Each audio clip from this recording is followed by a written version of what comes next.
Olá, amigos da Igreja Central de Blumenau, amigos que acompanham as nossas programações online.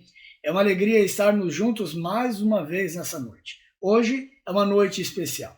Estamos começando uma série especial de estudos teológicos.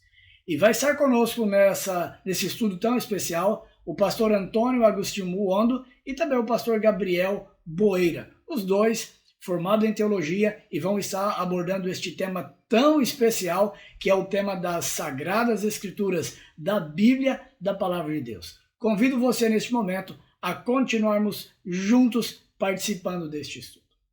Boa noite, meu querido, é muito bom ter você aqui. Eu sou o pastor Gabriel, estou acompanhado hoje, você já vai ver, do pastor Antônio, e nós estamos inaugurando hoje uma nova série aqui nos nossos cultos de quarta-feira, uma série que busca realmente trazer a Bíblia mais próxima de você, uma Bíblia entendível, uma Bíblia que dá vontade de estudar, e é isso que a gente quer fazer hoje também aqui no nosso estudo.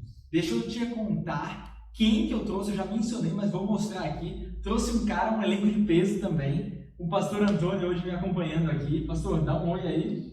Muito boa noite, prezado amigo, amiga, louvado seja Deus por sua presença aqui, conectados juntos na mesma frequência espiritual para estudarmos a Bíblia, a Palavra de Deus. Amém, amém. Você sabe que eu estava comentando com ele, eu acho que é o nosso primeiro programa juntos, assim, gravando juntos. Então estou muito feliz de estar aqui contigo. E deixa eu já aproveitar que eu tenho você hoje aqui, Antônio, para te lançar a pergunta aqui. Você sabe que eu, quando vou ensinar a Bíblia para as pessoas, eu sento, abro a Bíblia com elas, explico, mas uma das perguntas que eu mais recebo é: pastor, isso aí não foi inundado não? Será que dá para confiar nisso? Ou outras pessoas me dizem que até abrem a Bíblia, mas não conseguem entender o que estão lendo. Gente que lê Apocalipse, lê Daniel e fica com a cabeça, ou com os cabelos, né? Em pé. Hoje eu quero tratar isso contigo. Mas eu aprendi com você, pastor Antônio, que orar é importante. Isso, até porque a Bíblia é um livro divino humano. O pastor vai dar uma pincelada a isso depois. O que é isso, divino humano? Nós precisamos entender, mas com inspiração do autor principal, que é Deus. Por isso a gente ora antes de estudar a Bíblia. É muito bom. Vamos fazê-lo agora? Vamos. Vamos orar então. Bom Deus e Pai, te louvamos e te agradecemos porque o Senhor se revela a nós a todo instante de modo especial por sua palavra. Ilumine a nossa mente, o nosso coração, de modo que entendamos e pratiquemos as tuas orientações nela contida. Nós oramos em nome de Jesus. Amém. Amém. Amém. Tem gente que acha, às vezes, que Deus falar através de um livro é algo esquisito. Eu digo assim, se é Deus, por que falar assim? Aliás, Deus planejava falar com o ser humano através de um livro? Não começou assim. Não começou assim. Tudo era muito presencial, pessoal. Lá em Gênesis 3, verso 9, nós encontramos aí a cena de que Adão e Eva tinham um encontro presencial, pessoal com o próprio Deus. Entendi. Então, Deus nunca planejou que um livro fosse uma barreira entre ele e as pessoas. Não, com certeza. Deus sendo a fonte do amor, Deus é amor, Deus quer um relacionamento mais próximo, mais tangível, mais concreto. Geralmente, pessoas que se amam querem ficar perto um do outro, não querem barreiras. É claro, as cartinhas podem fazer parte da aproximação, mas o final de tudo é o quê? É estar perto. Lembra quando começaste a namorar com a sua esposa? Eu lembro, sim. Lá no Instagram, no Facebook, você do tempo como é que é? Do Orkut? Não. Mas enfim, independentemente da rede social que tu usas para se comunicar com alguém que amas ou queres um relacionamento mais profundo, o objetivo é estar perto. Para isso que servem as redes sociais. Né? Isso mesmo. Você me citou aqui Gênesis capítulo 3, verso 9. Esse é um verso no contexto da queda. Mas quando Adão e Eva vão explicar para Deus por que se esconderam, explicam face a face.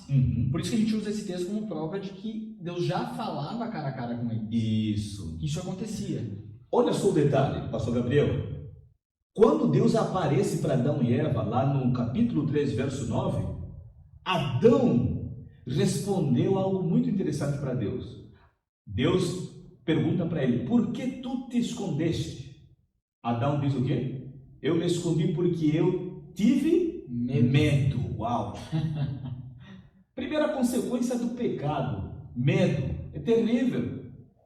E Deus pergunta: medo por quê? Ele diz assim: ouvi a sua voz soar. Ou seja, a voz do Pai, a voz de Deus, que era uma voz agradável, né? Meiga para os seus ouvidos, agora estava soando como algo que causava medo. Claro. Ele ficou com medo. Aí começou o dilema.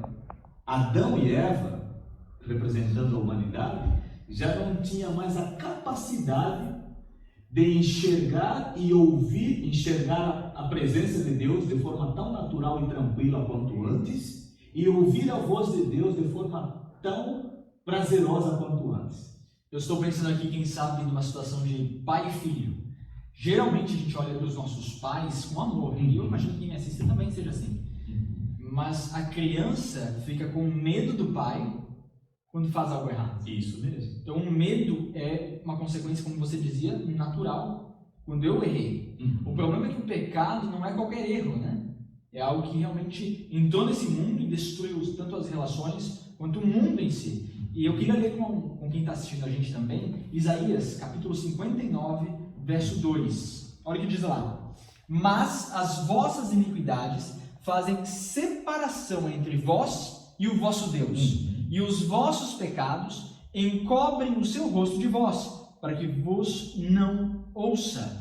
Ou seja, Deus foi separado de seus filhos Adão e Eva por causa do pecado cometido. Esse pecado continua hoje atrapalhando nossa relação com Deus? Com certeza, Pastor Gabriel.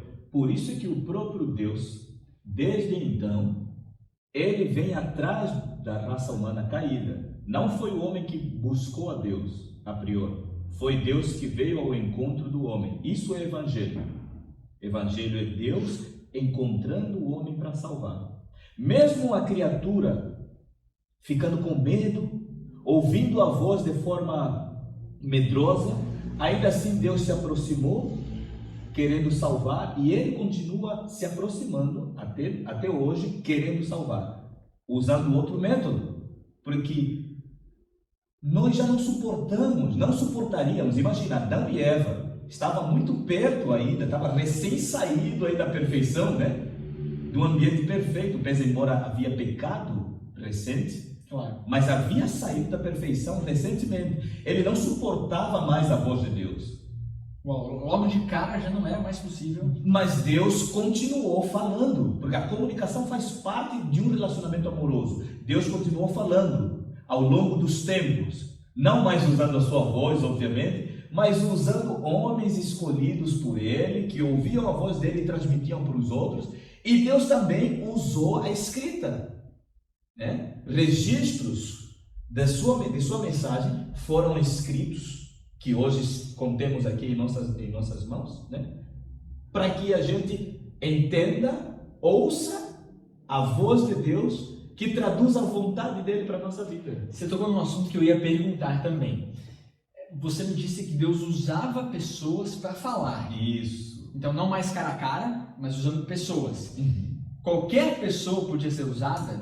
Por que eu te pergunto isso? Hoje em dia eu vejo muita gente que às vezes quer dar uma, a gente usa esse nome, né? Quer dar uma de profeta. Vem para você, chega assim: ei, fulano, Deus vai fazer isso, e isso, e isso na tua vida. E não é querer ser descrente, mas sempre é de Deus. Como é que eu posso saber se é de Deus ou não é? Segunda Pedro, capítulo 1, verso 21, a Bíblia diz que Deus inspirou homens santos para transmitir a palavra dele. A palavra santo na Bíblia significa separado para um propósito especial. Ou seja, não é qualquer um que Deus usa, que Deus usou ou que Deus usa. São pessoas separadas por Ele para um propósito especial. E essas pessoas buscam a Deus de forma mais profunda, mais sincera, mais concreta. Pessoas que têm um relacionamento, uma experiência íntima, pessoal e real com Ele. Que sejam capazes de ouvir a voz de Deus através do Espírito Santo e sejam fiéis na transmissão dessa mensagem. Não é qualquer um. Por seus frutos nós podemos conhecer quem é ou quem não é. Amém, amém. Isso deixa claro, então, de que apesar de que sejam pessoas sinceras, não necessariamente vão ser usadas por Deus para falar alguma coisa. Com certeza. Tem um verso na Bíblia bem interessante sobre isso, da comunicação de Deus, que eu acho que a gente não pode ignorar. Hebreus capítulo 1, verso 1 também. Deixa eu ler com vocês também. Hebreus 1 diz: havendo Deus outrora falado muitas vezes e de muitas maneiras aos pais pelos profetas, nestes últimos dias nos falou pelo Filho, a quem constitui o herdeiro de todas as coisas, pelo qual também fez o universo. Uau! Eu gosto muito dessa passagem. Sabe por quê, pastor Gabriel? Porque Deus não fala o que Ele não é. Deus sempre fala o que Ele é. Esta passagem diz que Deus agora nos falou pelo Filho. O Filho é a maior revelação do próprio Pai. Jesus Cristo é a maior revelação específica do próprio Deus. E lá em São Lucas, capítulo 24, a partir do verso 27, Jesus Cristo, lembra daquela cena que Jesus se encontra com os 2 discípulos a caminho de Emaús? E eles estavam como se cegos, com os olhos impedidos de o enxergar, de reconhecê-lo como o próprio Jesus. E Jesus, para resolver o problema da sua cegueira espiritual, Jesus usou a palavra de Deus. Jesus usou a própria Bíblia. No verso 27 diz assim: e começando de Moisés, o Pentateuco. Falando sobre o Pentateuco, pastor, lembra o que é Pentateuco? Os 5 primeiros livros da Bíblia. Tá bom, meu irmão, minha irmã? Jesus começou lá nos 5 primeiros livros da Bíblia, provavelmente em Gênesis, que é o primeiro, né? E a Bíblia diz assim: Jesus começou a discorrer-lhes o que constava na Bíblia, na palavra, sobre ele mesmo. Entende? Então, Jesus estava dizendo assim: tudo que aconteceu aqui na Bíblia, todos os autores, principais ou secundários, apontam de forma direta ou indireta a quem? A Jesus. A Jesus. Então, Jesus não estava falando algo diferente do que ele mesmo é. Deus não fala nada diferente do que ele mesmo é. Tudo que Deus oferece, ele é. Esse é um verso interessante também, porque mostra que Deus, que falava cara a cara, agora por conta do pecado, usou profetas e de última instância tentou novamente e o fez falar cara a cara com as pessoas. E fez isso através de Jesus. E quer voltar a fazer isso. Mas deixa eu aproveitar aqui, pastor, e já dar a primeira dica, porque quem sabe quem está assistindo a gente quer tentar entender a Bíblia. Isso. Eu entendo que isso que Jesus fez, esse método que Jesus usou, de discorrer através da Bíblia, olhar o que a Bíblia inteira falou sobre um assunto, é válido para qualquer outro assunto que a gente queira saber da vontade de Deus. Então eu quero saber o que Deus pensa sobre a morte. Eu olho não só um verso da Bíblia, erro de muita gente que por aí a gente acaba vendo, mas eu olho toda a Bíblia. Isso. Toda a Bíblia. Um pouco aqui, um pouco ali. Porque regra é sobre regra e mandamento sobre mandamento. A Bíblia não é um conjunto de histórias desconectadas. Cada personagem, cada história, cada experiência vivida aqui e relatada aqui na Bíblia aponta para um único personagem, Jesus Cristo.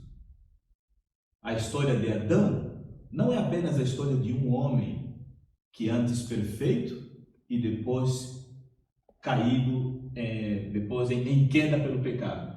É a história do próprio Deus que se fez homem na pessoa de Jesus Cristo. A história, por exemplo, de Moisés não é a história de um homem inteligente que libertou um povo, é a história de Jesus Cristo libertando a humanidade. A história de Abraão sacrificando o seu filho não é a história de um homem corajoso que queria sacrificar o seu filho por amor a Deus. É a história da redenção, do próprio Deus que entregou seu filho em sacrifício na cruz. A história de Daniel na cova dos leões, enfim, onde quer que ele esteja, não é a história simplesmente de um jovem valoroso, é a história do próprio Jesus Cristo, que sem pecado sofreu pelos outros, intercedeu pelos outros. esteve com eles. Esteve com eles. Então você percebe que todos os personagens bíblicos, de forma direta ou indireta, apontam para um único personagem que é o principal, Jesus Cristo. É o fio condutor de Gênesis a Apocalipse, de toda a Bíblia. Se você tira Jesus Cristo da Bíblia, você acabou com a Bíblia, porque a Bíblia é a palavra de Deus, e a maior revelação da palavra de Deus é o próprio Filho, Jesus Cristo. Uau, uau! Eu já estou aqui, já começo a escrever o que você está escutando aqui. São maravilhas. Temos então de que tomar toda a Bíblia e não esquecermos de que Jesus é o centro. Então eu estou estudando a Bíblia, estou lá com um verso da Bíblia. O que esse verso me fala sobre Jesus? Temos sempre que fazer essa pergunta para realmente tirarmos o melhor dela. Eu tenho uma dúvida, pastor. Qual? Beleza. Essa Bíblia que eu tenho aqui em mãos, que tu também tens aí em mão, talvez que meu amigo, minha amiga também tenha aí em mão, não sei. Uma Bíblia física, no smartphone, enfim, no tablet, enfim, independente do formato, tem um conteúdo. E esse conteúdo, ele pode ser confiável para a gente entender e aplicar em nossa vida. Será que a mesma palavra, a mesma Bíblia, as mesmas palavras que Deus falou para esses santos homens inspirados que acabaram registrando, será que é a mesma palavra que chega até nós hoje? Porque eu fico pensando muito naquela brincadeira de telefone sem fio. Já ouviu? Já viu, pastor Gabriel? Né? Já. Que alguém fala uma coisa aqui, o outro repete, o outro tenta repetir, no final das contas a mensagem acaba sendo distorcida, não mais a original. Será que não aconteceu isso com a Bíblia? Como podemos confiar de que a mesma palavra que foi dita por Deus há alguns anos atrás é a mesma que está em nossas mãos? Antes de responder diretamente essa pergunta, deixa eu lhe comentar uma coisa. Eu fico surpreso às vezes com o quão pequeno o Deus de algumas pessoas é. Porque elas até creem que Deus existe e elas creem que Deus se comunicou em algum momento, mas não são capazes de crer que Deus preservou a mensagem. Eu fico perguntando, que Deus é esse? Que se dá o trabalho de falar, mas não cuida para que a mensagem seja preservada. Boa. Lá em 2 Timóteo, capítulo 3, verso 16, diz que toda a escritura é inspirada por Deus. Ao afirmar que é toda inspirada, o autor bíblico está dizendo que de Gênesis a Apocalipse é Deus por trás. O autor, o verdadeiro autor da Bíblia é Deus. Como entender um Deus que inspira, mas permite a destruição da sua palavra? Veja, uma vez eu estava... Um trabalho mal feito, né? Um trabalho mal feito. Uma vez eu estava lá no estudo bíblico, e muito parecida a pergunta, até volto para dar ênfase nisso. E um estudante meu da Bíblia perguntou assim, pastor, quem me garante que um monge, lá num monastério, num dia em que brigou com o chefe dele, num dia que estava chateado, não foi lá, pegou uma daquelas cópias que ele estava fazendo da Bíblia e descarregou tudo lá. Ele disse, estou bravo, vou mudar aqui as coisas. Quem me garante que isso não foi feito? Muitas vezes essas perguntas são feitas, obviamente, podem ser sinceras, mas são feitas carregando uma certa dose de ignorância. A Bíblia que você segura na mão não é uma Bíblia que alguém um dia só deu Ctrl+C e Ctrl+V. Existe muito estudo por trás. Não. São equipes por trás, pessoas que sentaram a estudar e a comparar manuscritos. A gente desconhece que vários manuscritos já foram encontrados ao longo da história. Manuscritos em grego do Novo Testamento são muitos, muitos. Mais do que qualquer outro achado que já se tenha descoberto pela arqueologia. Então, o trabalho de tradução da Bíblia, para que nós tenhamos hoje ela aqui em mãos, é muito grande. É uma comparação entre esses milhares de manuscritos para se descobrir qual que é o mais antigo, qual que é o mais fidedigno. Então, eu tenho um trabalho para me aproximar dos autógrafos, que são aqueles primeiros manuscritos que os escritores, que os apóstolos fizeram. Eu trouxe aqui, inclusive, pastor Antônio. Olha que eu trouxe. Pastor preferido.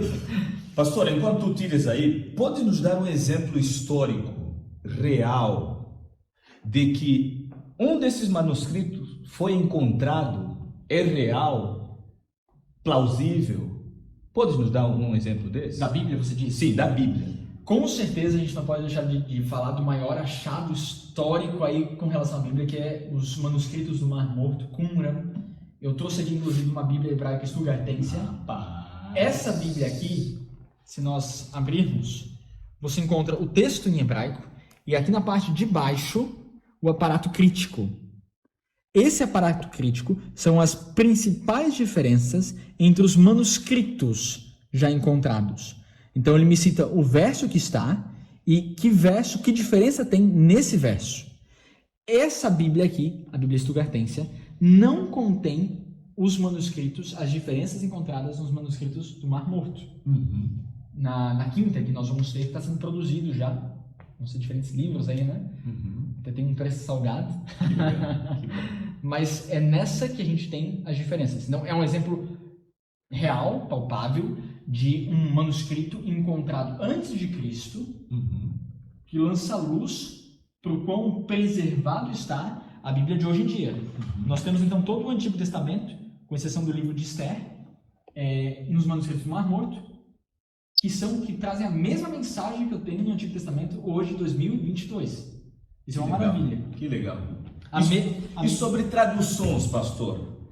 Nós sabemos que existe uma grande diferença de cultura, por quanto mais talvez a distância geográfica, social, mais o distanciamento cultural também, de pensamento também. Será que a mesma palavra que foi escrita ou que foi registrada no original é a mesma que eu estou recebendo hoje, agora? É uma ótima pergunta essa. Você sabe que tem um ditado popular que diz: todo tradutor é um intérprete. Isso. Então, quem pode me garantir que nessa tarefa de traduzir do hebraico ou do grego ou ainda do aramaico para o português, o tradutor não errou? Uhum. Pode acontecer. Uhum. Quem foi inspirado é o escritor bíblico. Uhum. O tradutor pode errar. Como eu sei que é a melhor tradução essa? Muito fácil. Muito fácil. Eu vou até o original. Uau! Eu vou até o hebraico, eu vou até o grego, e aí eu tenho o melhor contato possível com o texto. E se der o caso, nem todo mundo sabe, estudou hebraico, grego, como poderia chegar à originalidade do texto? Como assim? Nesse caso, o melhor a fazer Uhum. é comparar as diferentes traduções.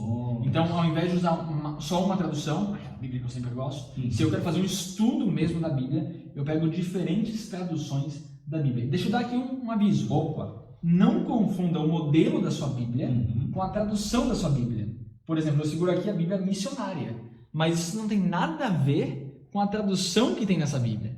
Como eu sei a tradução da minha Bíblia? Você vai abrir a sua Bíblia nas primeiras páginas e aqui você já encontra a tradução. Na minha já veio aqui quase que na capa. Edição Almeida Revista e Atualizada. Essa é a tradução. Você vai buscar aqui, nessas primeiras páginas, ou ainda aqui, a tradução da sua Bíblia. E ali você encontra o que eu me refiro como tradução. Não confunda com o modelo. A Bíblia do missionário, a Bíblia do pastor, a Bíblia da mulher, não sei. Isso não é a tradução. Para você ter um estudo sem acesso, quem sabe, às línguas originais, mas um estudo profundo, eu comparo diferentes traduções. Uhum. Pastor, tu disseste sobre o modelo de Bíblia, que a sua é Bíblia missionária. Isso. E a minha é Bíblia sagrada, né?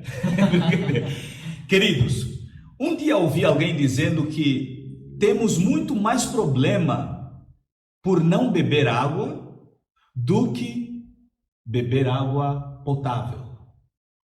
Ou seja, alguns dizem assim, eu não vou beber água, deixa eu me explicar melhor. Alguns dizem assim, eu só vou beber água quando for água potável, quando for aquela água mesmo da nascente e tal, água potável, saudável, e aí fica muito tempo sem tomar água. E esse profissional de saúde dizia assim, nós acabamos tendo muito mais problema por falta de água, independentemente do que for, às vezes é água do filtro lá, de barro, água não sei lá de onde, a gente acaba tendo muito mais problema por não tomar água do que por beber uma água que não é... Isso mesmo, do que beber uma água que não seja, talvez, lá da fonte. O que eu quero dizer com essa ilustração? A Bíblia é a palavra de Deus. Ponto.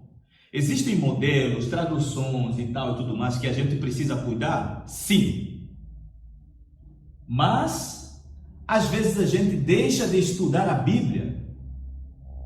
Por quê? Porque está com medo. Porque está com medo de que a Bíblia pode não ser confiável. E você aí acaba morrendo. Por quê? Por causa de sede. A Bíblia é a palavra de Deus, queridos. A maior revelação que Deus já fez através de seu Filho Jesus Cristo. E a revelação específica Ele faz através da sua palavra.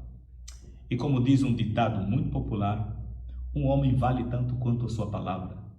O próprio Deus vale tanto quanto a sua palavra. Por isso, a própria Bíblia diz: seca-se a erva, murcha-se a flor, mas a palavra de Deus dura eternamente. Porque Deus é eterno. Por isso, eu gostaria de apelar a você, pastor Gabriel, ao meu amigo e também a mim mesmo, que mais do que ficarmos nesse lenga-lenga de que qual é a versão melhor, claro, a gente pode buscar a versão melhor, né? Busca orientação de alguém que saiba e tal, mas não fique perdido nisso. Leia, estude e, acima de tudo, viva a palavra de Deus, pois a palavra de Deus só é vida quando ela é vivida. Amém, amém. Vamos fazer uma oração juntos? Feche teus olhos, vamos orar nesse instante. Senhor Deus, obrigado porque o Senhor não é um Deus em silêncio. Amém. O Senhor é um Deus que fala. O Senhor é um Deus que falou e fala hoje também. A tua palavra, Senhor, é fruto de homens escolhidos, profetas, pessoas santas que o Senhor usou para falar a tua mensagem. E hoje nós temos acesso a essa mesma mensagem, meu Deus. Mas não nos deixe, por favor, fazer descaso, ou não estudarmos, ou não lê-la. Pelo contrário, que seja o nosso livro de cabeceira, aquele livro que a gente tem vontade de estudar. Meu Deus, se tem alguém por acaso tem lutado para entender a Bíblia, que essa série que nós estamos inaugurando hoje sirva para ajudar essa pessoa a entender, dar os primeiros passos nesse entendimento da Bíblia, nesse estudo. E que ela não só hoje aprenda, mas amanhã, no futuro, ela possa ensinar também. Amém. Em nome de Jesus Cristo. Amém. Amém. Meu querido, fica com Deus. A gente se despede aqui. Que Deus te abençoe e faça de você uma bênção. Até o próximo capítulo.